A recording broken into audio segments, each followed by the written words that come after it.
18 మెట్లు చాలా విశేషమైనటువంటి మెట్లు. స్వామివారు బాణం వేస్తే 5 చోట పడింది. ఆ 5 చోట అచ్చన్‌కోవిల్, ఆరింగావు, కుళత్తుపడి, ఎరిమేలి, శబరిమల అని 5 చోట పడింది. 4 చోట కూడా కిందనే ఉన్నది. శబరిమలలో మాత్రం ఆ యొక్క విశ్వకర్మ పెద్ద ఎత్తులో కట్టేశారు.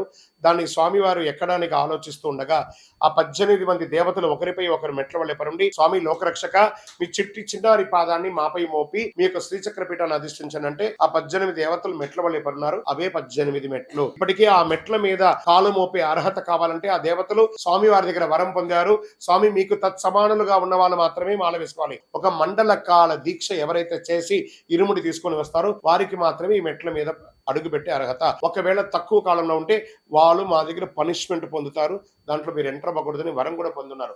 కాబట్టి స్వామిని దర్శించడానికి దీక్ష అక్కర్లేదు. స్వామి మెట్ల మీద అడుగు పెట్టాలంటే ముందర దీక్ష కావాలి, మండల కాలం. అదే 18 మెట్ల యొక్క విశిష్టత. శరణమయ్యప్ప.